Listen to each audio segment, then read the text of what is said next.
At ngayon mga giliw naming tagapakinig, narito si Lola Sela sa kanyang pangalawang kabanata ng kanyang kwento na pinamagatang Alamat ng Taong Ahas, dito sa ating dulang Mga Kwento ni Lola Sela.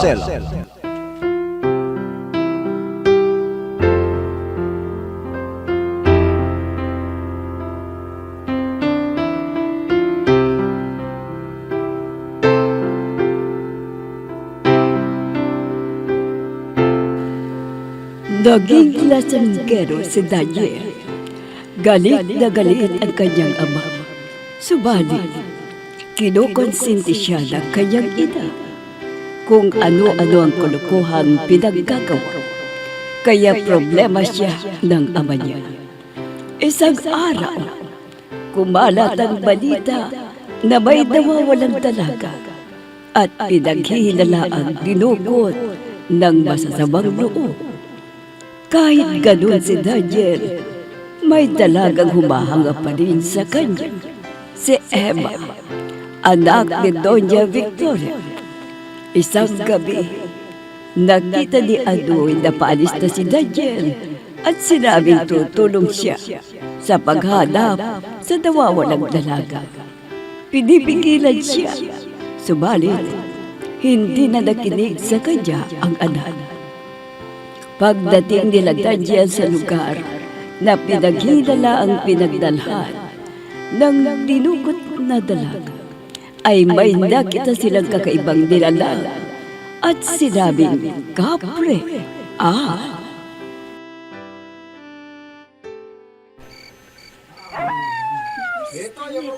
Dito muna. Dito yung posibleng pinagdalan ng dalaga na dinuko. Peminta. Delikado. Mga kadalagaan ngayon. May mga dalang armas ang mga kasamang naghahanap sa nawawalang dalaga. Bilang si Melinda. Pero baka sa kanilang mukhang takot. Kakamalintig, balayin mo naman yung alulong na aso ito. Sige! Magbatyag kayong mabuti! Sa palagay ko, nandito lang yung hinahanap natin! Okay! Kailangan natin ang dukot na sa dalaga ngayon. Kawawa ng mga dukot. Iyak ng iyak ng kanyang mga magulang. Nakakaawa sila. Dito! Sana mahanap na namin siya. Asan kayang dalaga? Ano kayang plano ng dumukot sa kanya? Ano? Mga kasama! Asan na inyong mga mata? Baka nandito lang ang hinahanap natin! Mga kasama! Tingnan niya! May kapre! Kape! Umalis na tayo dito! Delikado, may kapre! Mga kasama! Bumalik kayo rito! Huwag niyo akong iwan, oy! Mga duwag kayo! Duwag! Teka, papalapit na sa akin yung lalaki. Sige, lumapit ka sa akin. Paglapit mo, bubugbugin kita. Sige, lapit mo! Ngayon, dadagmain na kita. Nawala siya. Pinagtaguan ako, ha? Hoy! Pangin na lalaki! Lumabas ka! Huwag ka na magtago! Kung makikita kita, bubugbugin kita. Nasaan ka na? Magpakita ka na! Huwag kang magtago! Yoo! tulungan niyo ako! Tulong! Tinig ng isang babae yun, ha? Nasaan kaya siya? Oo, tutulungan kita! Pero nasaan ka? Nandito ako! Tulungan niyo ako! Tulong! Nandun siya. Pupunta ako kaagad. Nasaan ka? Sumagot ka! Nandito ako! Nandito ako! Dito! Dito! Ha? Oo? Oo, nakita. Nakagapos ka pala. Sige, kakalagan kita at ililigtas kita.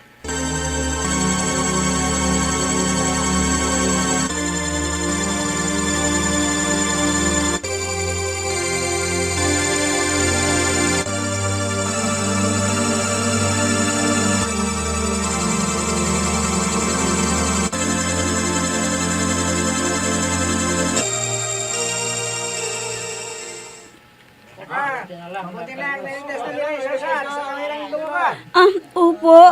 Mabuti na lang at may matapang na nagligtas sa akin. Akala ko mamamati na ako Melinda. Ah, lasinggero din magkabilinda. Masinggero na malapit, si Melinda. Hoy! Huwag kang lalapit, kundi bubugin ka na. Bumigyan namin. Huwag niyo siyang saktan! Siya po ang nagligtas sa akin! Ano? Ha? Siyang nagligtas sa'yo? Nagligtas daw. Eh, baka naman na siyang sumukot sa'yo. Hindi siya! Mabait po siya. Maraming salamat sa iyo, ha? Kung wala ka, baka papatay na ako ng kapre na yon. Kailangan naman yun. Sige, uwi na ako. Mag-ingat ka. Huwag kang lalabas ng bahay kapag gabi na, ha? Oo, inuulit ko. Maraming salamat sa iyo. Inalikan pa. Ang bait pala yun.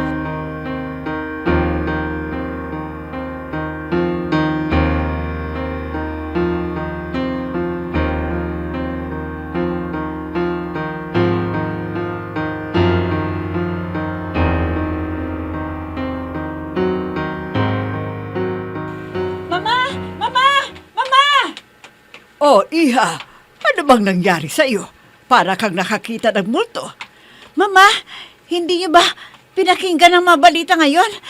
I-switch niyo ang telebisyon. Bakit? Ano bang balita? At parang gulat na gulat ka. Mabuti pa, Mama, i-switch natin ang telebisyon. Baka sa kalukuyan pang binabalita. Pansamantala po nating puputulin ang ating programa para bigyang daan ang balitang ito. Narito ang pinakasariwang balita. Isang dalaga ang pinaniniwalaang tinungkot ng kapre at siya'y nailigtas ng isang lalaki na nagngangalang Daniel Alvarez ng barangay Turak. Ang nasabing binata ay pinasasalamatan ngayon ng mga kamag-anak ng biktima ng pandurukot ng kapre. Yan po muna ang balita sa oras na ito. Ito po ang inyong lingkod, Rami Domingo. Nagpapaalam at nagpapasalamat sa inyo. Daniel Alvarez, ito ba yung pinag-uusapan ninyo ng Kuya Rigorbo noong nakaraang araw? Siya na nga ba yung binanggit sa balita? Hindi kaya ibang tao yon, Emma? Hindi po, Mama. Siya talaga yon. Sabi ko na nga ba matapang ang taong yon.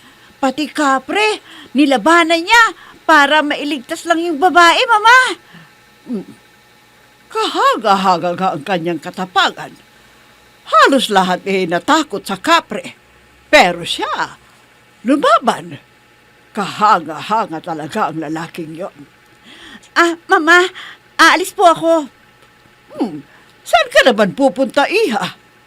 Gusto kong makipagkita kay Daniel Alvarez, Mama. At babatiin ko dahil sikat na siya.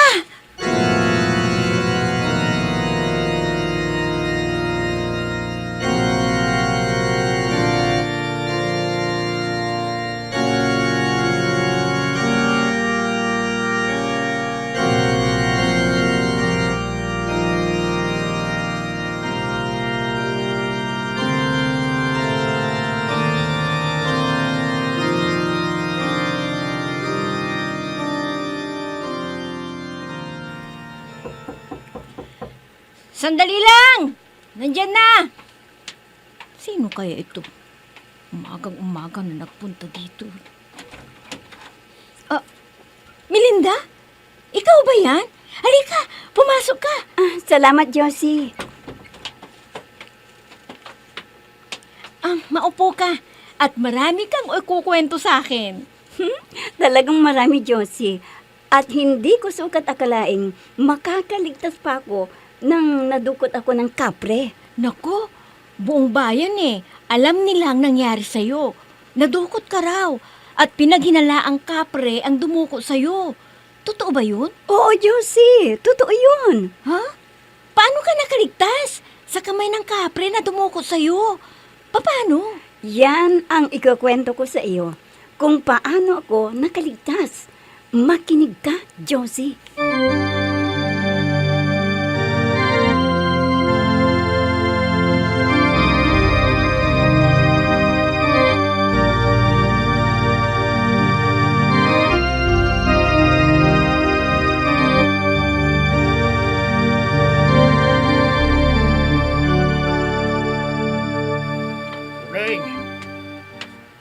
Anong niluto mong ulam natin?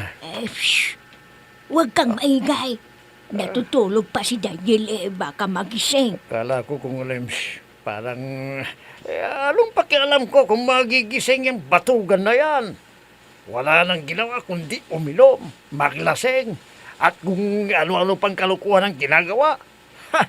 Tandyakan ko pa yan eh.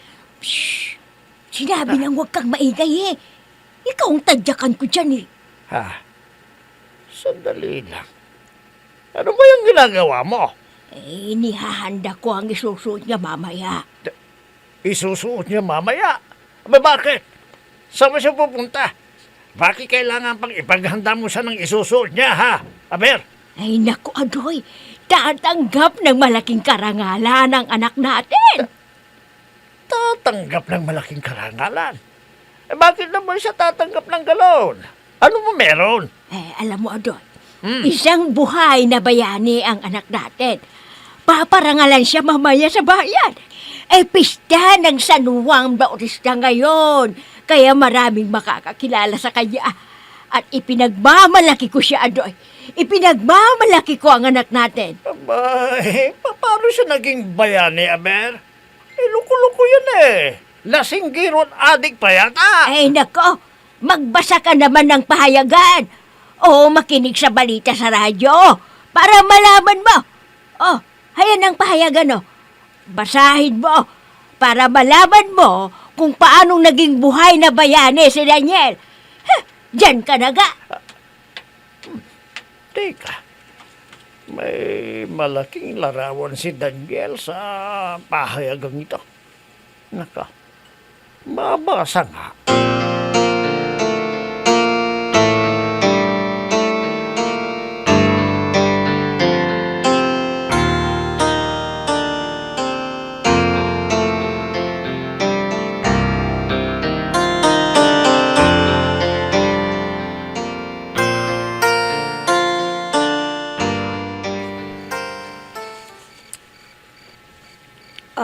Yan ang nangyari sa akin, Josie.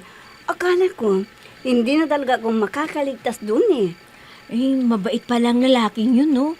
Kahit sinasabi nilang bastos daw. Dahil marami na siyang binusuhan. Naging bisyo na raw niya yun. Pero hindi man daw siya nanggagahasa. Dahil alam daw niyang masama yun. Teka, gabi na pala. Naku, paano ito? Matilim na ang paligid. Alis na ako. Bibilisan ko na lang. Mga kanayon! May gumagalang kapre! Melinda! May kapre daw! Nako, may kapre daw! May kapre!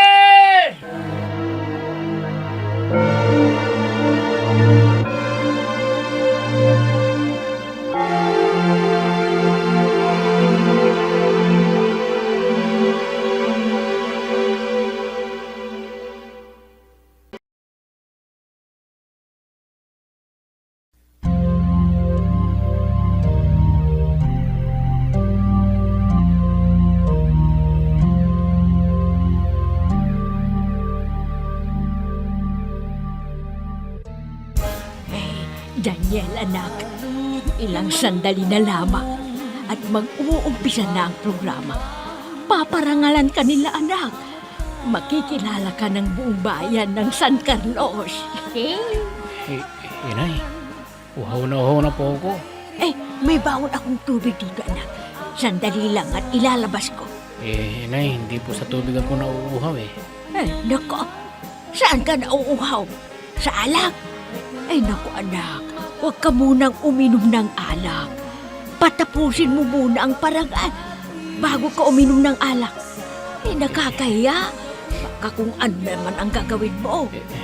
Inay, talagang kailangan ko na ng alak Iba na ang pakiramdam ko. Para ako nakukuryente na hindi ko maintindihan. Ay, huwag, anak.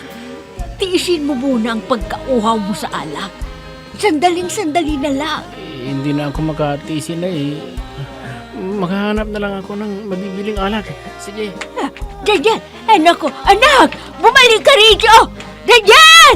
Diyos ko, hindi na ako niligo ng anak ko. Teka, susundan ko na lang siya.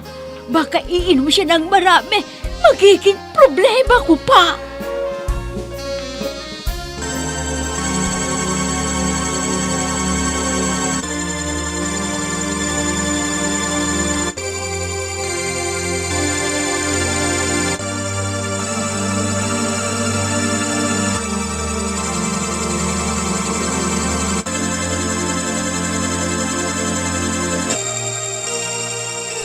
Rigor, nasaan ba yung kapatid mo?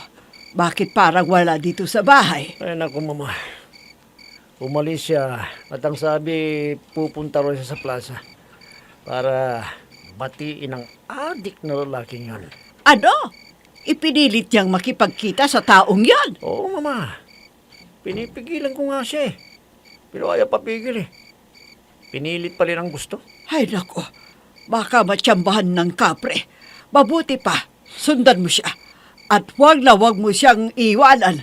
Bantayan mo ang kapatid mo. Sige na. Pero mama, gusto ko nang magpahinga sana eh. Pagod na ako. At antok na. Ang dami pong dahilan. Sige na, sundan mo na ang kapatid mo. Kumilos ka na kaagad. Opo, mama. Nakakainis talaga babaeng yun eh. Pati ako natadamay sa kalukuhan eh. Galit ka ba ha, Rigor? Hindi po, mama. Sige, susundan ko na po si Emma. Bisit. Nakakainis talaga ang Emang yun. Nakakainis.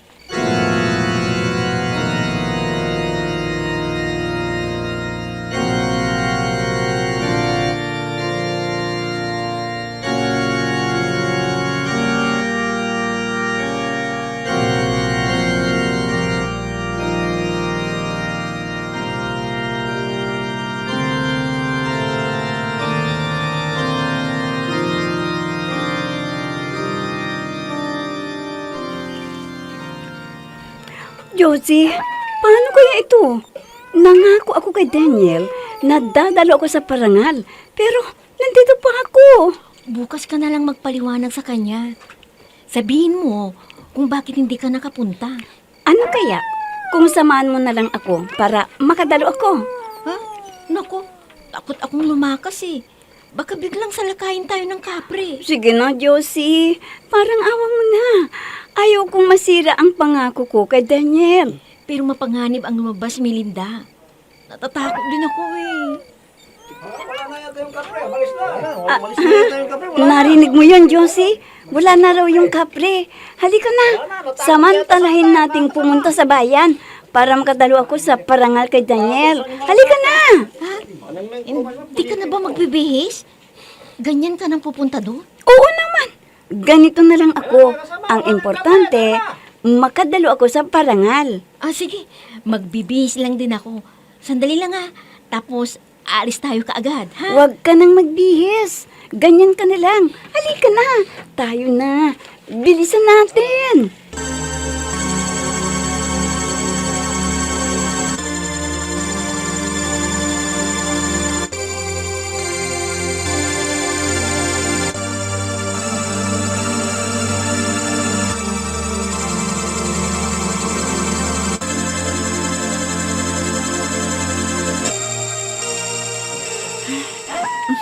Kanina pa ako naglalakad. Pero bakit parang hindi ako makarating sa pupuntahan ko? Wala man lang ako makitang ilaw ng poste. Saan na kaya ako naroon? Ha? Parang may sinusundan akong tao. Susundan ko lang siya. Siguro naman alam niya ang patungo sa highway. Ha? Teka, bigla siyang nawala sa paningin ko. Hindi, kailangan magpatuloy lang ako sa aking paglalakad hanggang makarating ako sa highway.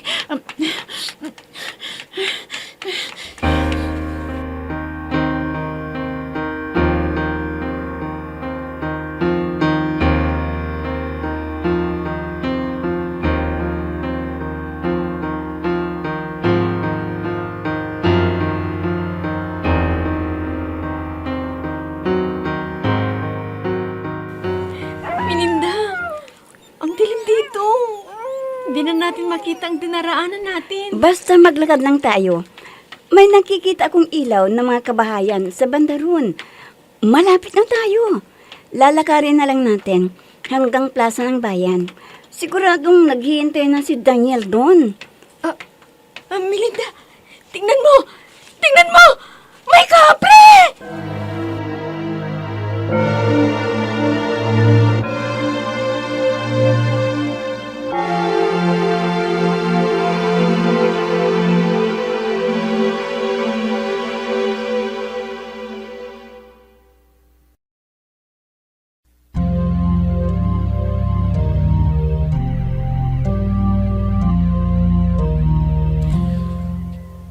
Makarating kaya ang dalawang dalaga sa pista ng bayan? Magiliw naming tagapakinig, abangan ang susunod na kabanata ng ating kwento na pinamagatang Alamat ng Taong Ahas, dito sa ating dulang Mga Kwento ni Lola Sela. Mga nagbigay buhay sa ating dula: Mayra Abrihal Narnola, Susan Malignem, Ami Diaz, Oscar Ora, Robert Di Guzman, Jun Cabato, Eva Alcoriza. Technical Supervision at Musika, Oscar Ora. Nilapatan ng tunog, Robert Di Guzman. Sa panulat at direksyon, Amos Iglesias. Mga kwento ni Lola Sela. Inihahandog ng IFRE Recording Studio para sa pambansang radyo ng Pilipinas, Bombo Radio, Philippines.